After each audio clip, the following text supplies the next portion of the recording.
Hello, good morning. हे मी जी पिते ना ती संजीवनी हर्ब आहे. एक प्रोडक्ट आहे. पिल्यानंतर फ्रेश वाटतं आणि बरेच आजार कमी होते. चहाऐवजी मी हे घेत असते. त्याच्यामुळं मला संधिवात दम्याचा त्रास खूप कमी झाला. ह्याचं खूप गुण आले मला. तर मला आणखीन एक सांगायचं आहे तुम्हाला, आपल्या कुटुंबाचा पाया हा मजबूत करण्यासाठी घरातल्या जे जावाजावांचं सासू सुनांचं जे नातं असतं ते घट्ट असलं पाहिजे. तेच तर आपल्या घराचे आधारस्तंभ असतात. आणि त्या नात्यामध्ये जर प्रेम नसेल तर पूर्ण घर उद्ध्वस्त व्हायला वेळ लागत नाही. आणि समजा आपले वडिलांची प्रॉपर्टी जर असली तर त्याच्यामध्ये कोर्ट कचऱ्या पोलीस स्टेशनमध्ये जाण्यापेक्षा एकमेकाला समजून घेणं खूप गरजेचं असतं.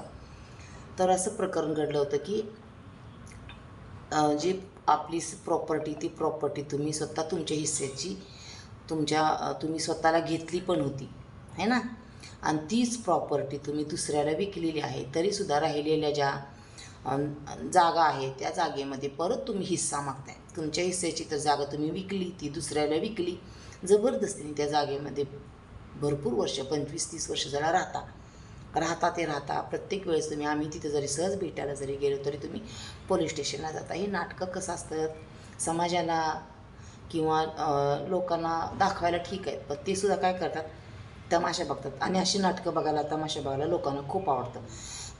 तर आपणच आपलं आयुष्य स्वतःचं बरबाद करतो, आपल्या पायात दगड पाडून घेतो. म्हणून समजून घेणे हे आपणच आपल्या कुटुंबाचे आधारस्तंभ असतो. आपलं कुटुंब हे आपल्या हातात असतं. जर प्रत्येक जावाजावांचं नातं, सासू सुनेचं, नणंद भावजीचं नातं जर असं भांडणामध्ये गेलं किंवा प्रॉपर्टीसाठी तुम्ही भांडताय, त्याच्या जबरदस्तीने त्यात राहताय, जबरदस्तीने घुसलेला असता त्याच्यामध्ये, तुमच्या नावाची जागा तुम्ही दुसऱ्याला विकलेली असते, राहिलेल्या जागेतसुद्धा तुम्ही ते हिस्सा मागता. म्हणजे किती जबरदस्ती आहे. आणि ही जबरदस्ती जास्त दिवस टिकत नसते, कधी ना कधी ह्याचा शेवट होतो. तर एकमेकांना समजून घेणे ही खूप चांगली गोष्ट आहे. तर तुम्हाला समजायला पाहिजे की आपण काय करतो काय नाही. लोक काय नुसतं बघायला बसलेले असते तमाशा. आपल्या कुटुंबाचं जी तमाशा असतं ते लोकांना खूप आवडत असतो बघायला.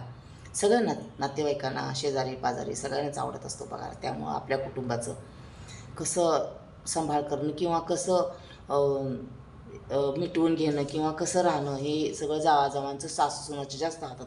कारण स्त्रिया ह्याला जास्त कारणीभूत असतात. ह्या स्त्रियांमुळे सगळं घडत असतं. एक स्त्री वाटतं आपल्याला आपण जे काय करायला ते योग्य आहे, पण काही योग्य नसतं. कायद्याने हा गुन्हा असतो आणि हा गुन्हा कधी ना कधी असतो. सगळ्यांना कायदा समान असतो. तर समजून घेणे ही खूप मोठी ताकद आहे.